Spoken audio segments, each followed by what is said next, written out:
Assalamualaikum warahmatullahi wabarakatuh. Alhamdulillah wassalatu wassalamu ala sayyidina Rasulillah. Alhamdulillahilladzi jama'ana bi fadlihi wa 'alaina bi tawfiqihi wa tawlihi. Allahumma shalli wa sallim wa karrim wa 'azim ala sayyidina wa habibina maulana Muhammad. Al-Fatih lima ubliq wal khatim lima sabaq nasirul haqq bil haqq wal haqq ila siratal mustaqim wa ala alihi wa sahbihi hatta tadrihi wa miqdaril azim amma ba'd. Ma'asyiral hadirin wal hadirat, para bapak, para ibu, para kiai, para asatidz, para alim ulama, para orang tua, para sesepuh, para tokoh masyarakat, aparatur pemerintah yang hadir bersama kita malam hari ini. Khususnya selamat kita muliakan, kita hormati Akhi Nabila Asdi Ali bin Smith, dan juga orang tua kita, guru kita Ustaz Sulaiman Jamal, dan juga hadir bersama kita Ustaz Wahyu Hidayat, Ustaz Syafi'i, Haji Nesim Kamseno, dan juga Ustaz Ade Muhammad Ali, beserta para asatidz yang lainnya, para tokoh yang lainnya yang mohon izin, mohon ridho datang yang tidak perlu lagi saya sebutkan namanya satu persatu untuk mempersingkat waktu. Berhubung nampak wajah-wajah sudah mulai tidak bersahabat, sepertinya sudah mulai lapar, saya pun merasakan hal yang sama. Namun tak sedikit pun mengurangi rasa hormat kita semua kepada para guru yang hadir malam ini. Semoga Allah Subhanahu wa taala panjangkan umurnya, Allah sehatkan badannya, Allah menangkan setiap langkah perjuangannya, Allah berikan kebahagiaan dalam dunia hingga akhiratnya. Amin ya Allah ya Rabbal. Khususnya salam paling istimewa tentu saya sampaikan, saya hadiahkan kepada Sahibul Bait serta keluarga besar daripada Ustaz Safarudin, dan juga khususnya Sahibul Hajat Akhina Wildan atau Ayah Pagi, yang dimana pada malam hari yang penuh dengan keberkahan ini menjadikan wasilah sebab berkumpulnya kita di tempat ini, yang insya Allah hadir, duduk dan kumpulnya kita saat ini semoga menjadikan wasilah sebab musabab Allah berikan rahmat dan keberkahan untuk kita semua ini. Khususnya untuk Sahibul Bait, Sahibul Hajat, apa-apa yang dimaksud, apa-apa yang dituju, apa-apa yang diniatkan, mudah-mudahan dikabulkan oleh Allah Subhanahu wa taala. Meskipun cuaca emang enak, ibu tinggal makan pulang nih. Ya rusak ini deh, nikmat banget deh. Salah sendiri emang Wildan yang ada WhatsApp itu. WhatsAppnya kemarin tuh hampir doain biar acara lancar kemarin. Hari ini kan WhatsApp hujan. Salah sendiri. Insya Allah mudah-mudahan semua kita yang hadir, yang sakit biar pada sehat, yang sulit biar pada mudah, yang rezekinya sedikit biar pada banyak. Amin ya Allah ya Rabbal. Hadirin hadirat, para bapak, para ibu, para tetamu undangan yang dimuliakan Allah Subhanahu wa taala. Alhamdulillah malam hari ini sama kita dapat hadir untuk berkumpul memenuhi daripada undangan Sahibul Hajat Bapak Wildan beserta dengan istri dalam rangka tasyakuran. Yang pertama tasyakuran walimatul khitan yang telah dikhitan daripada putranya yang pertama Muhammad Bagi Ashraf yang udah dikhitan. Udah dikhitan ya? Sepuh belum? Sekali belum? Yang pertama walimatul khitan putra Bapak Wildan yang pertama yang bernama Muhammad Bagi Ashraf, dan juga walimatul aqiqah putranya yang kedua yang tadi sama-sama kita saksikan bersama, yang bernama Muhammad Fawaz Al-Faiki, yang insya Allah tentunya kita doakan putra-putranya baik yang dikhitan Muhammad Bagi maupun yang diaqiqah Muhammad Fawaz, semoga Allah Subhanahu wa taala menjadikan keduanya anak yang soleh, anak yang taat kepada Allah, anak yang taat kepada Rasulullah, anak yang bakti kepada kedua orang tuanya, yang selalu senantiasa bisa mengangkat derajat kedua orang tuanya dunia hingga akhirat. Amin ya Allah ya Rabbal. Hadirin hadirat, para bapak, para ibu, saudara-saudara sekalian, kata Nabi SAW, bikinlah kamu walimah walaupun dengan memotong satu ekor kambing. Rasulullah SAW mengajarkan kepada kita bikin walimah. Apa sih walimah? Tasyakuran. Kayak begini nih, karena kita sebagai umat Islam diajarkan hidup tuh biar kudu banyak-banyak bersyukur. Barang siapa yang bersyukur, Allah kasih tambah nikmat.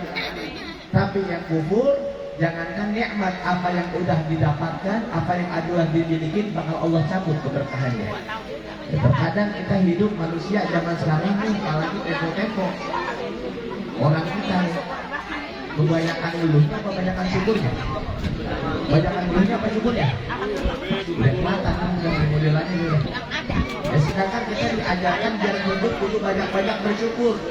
Yang namanya bersyukur bukan lagi hanya sekedar dapat nikmat materi, dapat nikmat yang memihakkan. Terkadang kalau dengan rasa syukur, kalau dapat duit banyak baru bersyukur, dapat kerjaan enak, dapat bini baru, berbagai macam lah, bisa bangun rumah, bisa beli mobil, baru bersyukur. Sedangkan segala keadaan setiap saat kita selalu diajarkan senantiasa untuk bersyukur. Makanya ini salah satu bentuk wujud rasa syukurnya sehibur hajat, yang alhamdulillah Allah berikan amanah anak. Kan amanah nikmat yang luar biasa ini dalam rumah tangga. Rumah tangga manapun tentunya setiap suami dan istri yang membangun dalam rumah tangga pasti harapannya pengen dikaruniakan anak. Pengen apa enggak kira-kira? Pengen. Berapa banyak orang di luar sana yang rumah tangga sampai puluhan tahun bahkan rela ngeluarin duit ratusan juta timbang pengen punya anak sampai bela-bela itu pergi keluar negeri bikin bayi botol atau bayi apa? Bayi tabung dia. Bikin bayi tabung tuh rela-rela. Nah ini kita dikasih amanah, Allah karuniakan anak sebagai salah satu bentuk rasa syukurnya. Ya alhamdulillah dibikinin acara, dibikinin tasyakur walimah. Makanya kata Nabi, bikinlah kalian tasyakuran walimah walaupun motor satu ekor kambing. Intinya apa? Intinya dalam acara walimah sebenarnya makan. Makan bukan kira-kira? Makan udah. Lama Nabi suruh motor satu ekor kambing kan artinya suruh makan bareng-bareng. Sebenarnya udah kagak kudu lagi pakai celana udah. Apalagi udah wayang ini saya khawatir pas mana udah sepi dong ini. Gua aman dijaga. Namun sekedar jaga khotir yang kita saksikan tadi itu, yang alhamdulillah dia kita yang dikatakan oleh Allah Subhanahu Wa Taala, Nabi Ibrahim, Hanifah. Ikutilah ajaran Nabi Ibrahim yang lempeng, yang lurus, yang benar, yang suci, yang bersih.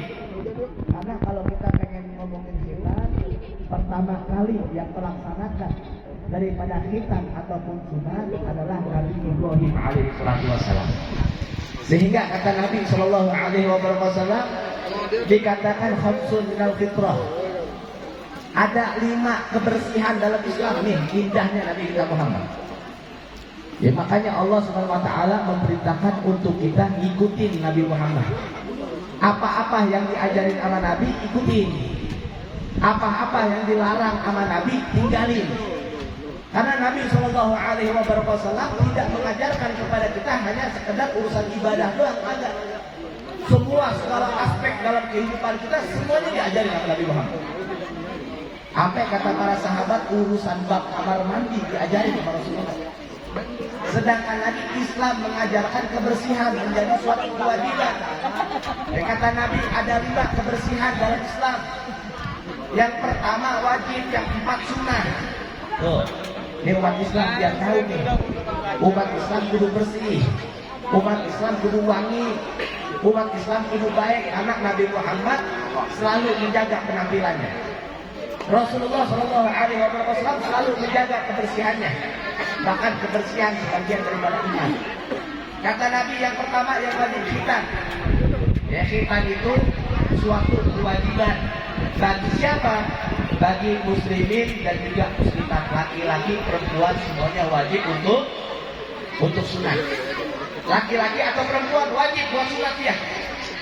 Jangan tempo-tempo kalau sekarang kebanyakan kalau yang perempuan kagak wajib sunat. Bahkan mengatasnamakan hak asasi manusia. Jangan diikutin model begitu mah, ikuti Nabi Muhammad aja udah. Kalau kata Nabi wajib, wajib udah. Kapan batasnya wajib? Hingga masa balik.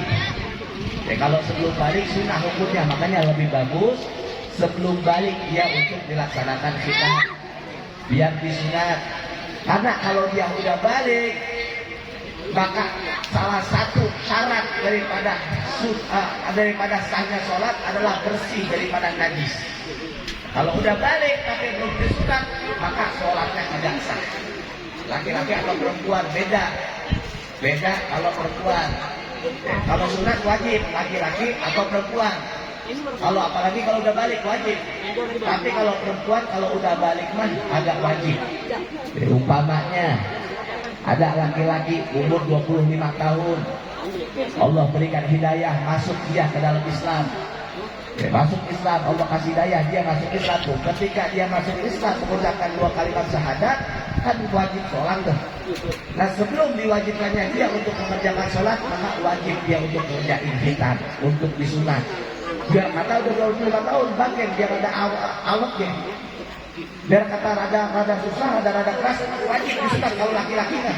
Kalau laki-laki, kalau perempuan mah ada. Kalau perempuan 20 tahun dapat hidayah masuk Islam, tidak akan usah pakai disunat, siapa yang lebih mati. Kalau perempuan mah. Tapi kalau selagi belum balik, maka wajib perempuan juga untuk dikhitan, laki-laki maupun perempuan. Dan yang satu wajib kata Nabi Muhammad.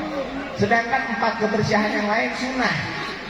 Cuma jangan mentang-mentang sunnah sehingga kita gampang menyepelekan, gampang nyentengin. Jadi kalau kita mau ikutin sunnah Nabi, tandanya kita cinta sama Nabi Muhammad. Kalau kita cinta sama Nabi Muhammad, insya Allah kita bakal masuk surga bareng sama Nabi Muhammad, surga. Mau gak kira-kira? Masuk surga sama Nabi, mau apa gak? Mau apa gak? Kalau minta jangan nanggung ya. Kalau minta masuk surga, mintanya jangan nanggung kok. Mintanya surganya yang bareng sama Nabi. Jangan mentang-mentang ya model potongan kita mah kalau dihitung-hitung romannya mah kagak pantas ya kira-kira. Kagak pantas. Jangankan lagi surganya bareng sama Nabi. Masuk surga potongan kita mah kagak pantas romannya. Kalau timbang ukur ibadah jauh dari surga. Jauh gak?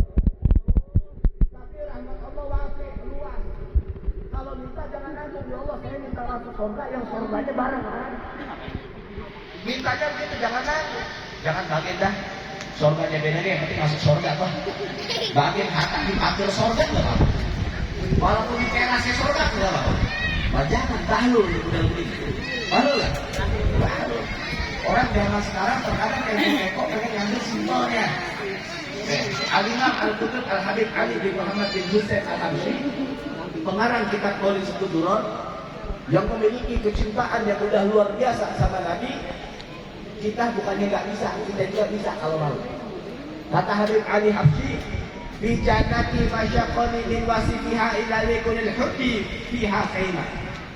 Kata Habib Ali Habsyi, saya pengen masuk ke dalam surga, minta biar bisa masuk surga, bukan karena di surga banyak makanan yang lezat, bukan karena sifat-sifat yang indah dalam surga, bukan. Kan di surga mah apa enak. Surga mah makan sebanyak apapun agak bakal bikin kenyang, enak terus. Beda sama dunia ya. Kalau dunia kebanyakan kagak enak, masih kekurangan. Kebanyakan makan, enak gak kira-kira? Kebanyakan makan apa? Kagak enak. Buka bego aja geger, untuk sampai pakai kotor. Kebanyakan makan, apalagi apa kekurangan makan di belakang. Kalau surga mah enak. Sedangkan kata Habib Ali Habsyi, saya pengen masuk surga bukan karena sifat surga yang indah. Akan tetapi saya minta masuk surga karena di dalamnya ada kekasih saya Nabi Muhammad. Kalau masuk surga tapi surganya beda sama Nabi kan surga bertingkat-tingkat tuh. Macam-macam tuh modelannya. Makin hebat, makin tinggi, makin baik amal ibadahnya, makin tinggi kedudukan surga. Kata Habib Ali Habsyi, apa enaknya masuk surga kalau beda surganya sama Nabi Muhammad? Kagak ada enak-enaknya. Ini kecintaan macam apa model begini? Diumpamakan kalau kita masuk kamar pengantin, tahu kamar pengantin?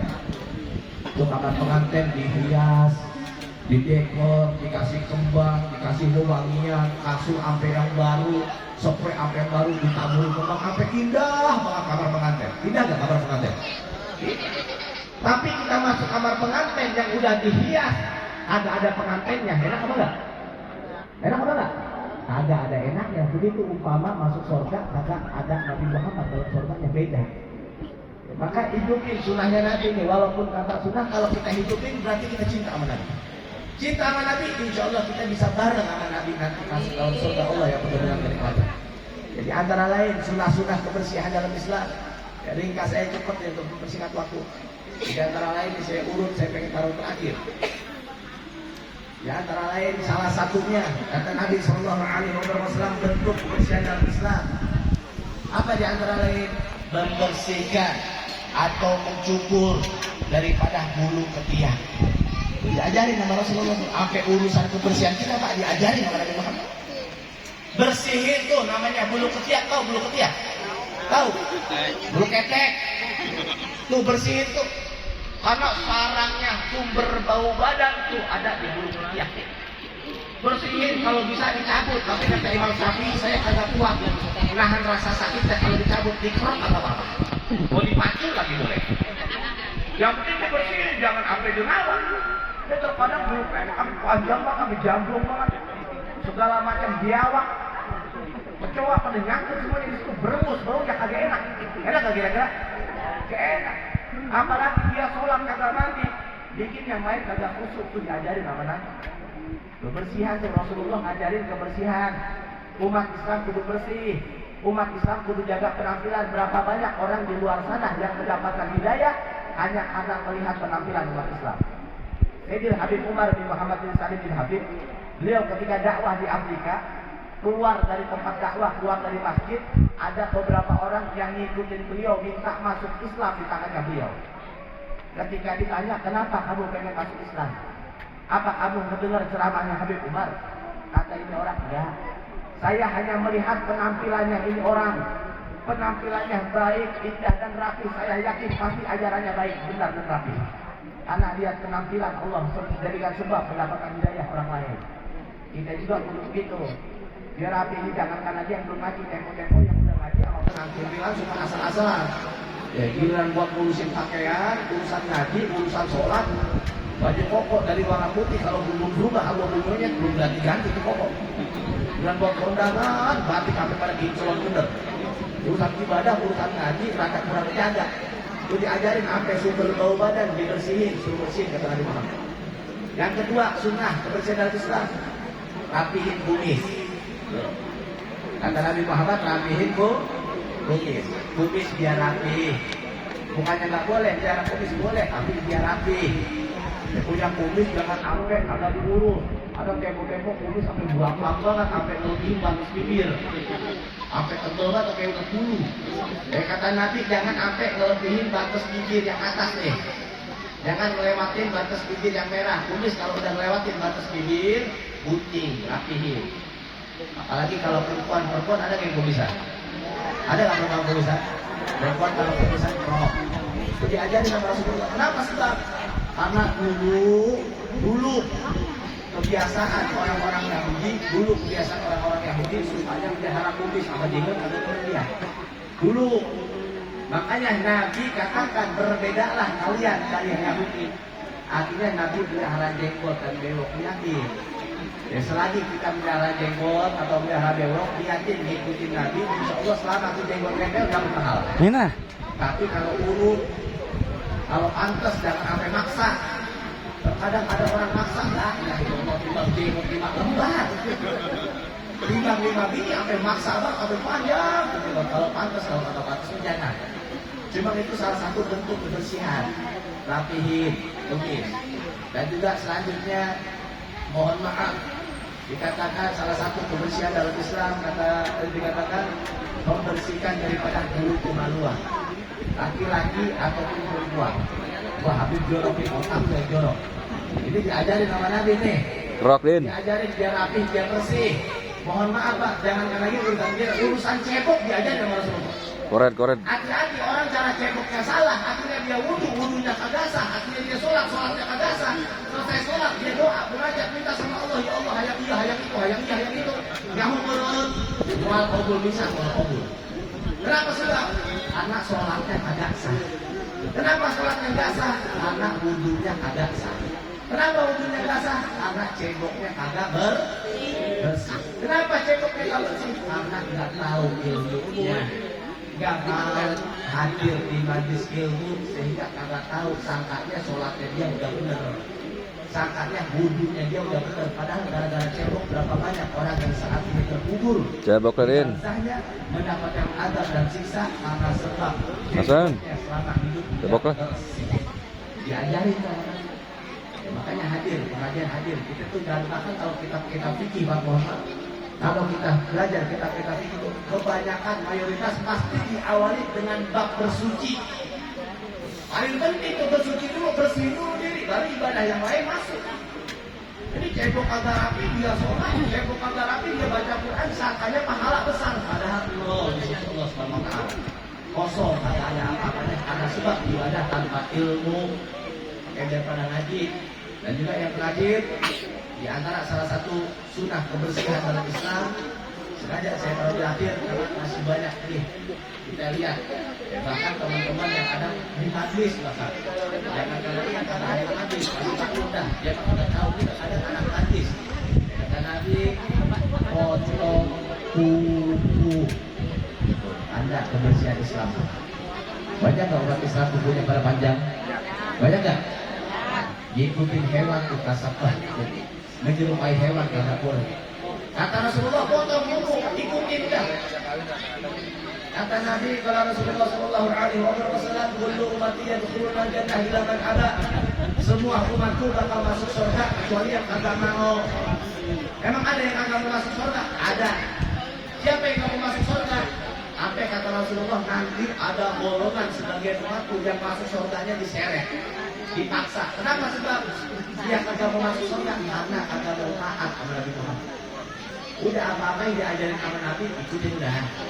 Kata Nabi, potong kuku, kata para ulama bersih ini kuku, potong semuanya, jangan pakai sisa-sisa.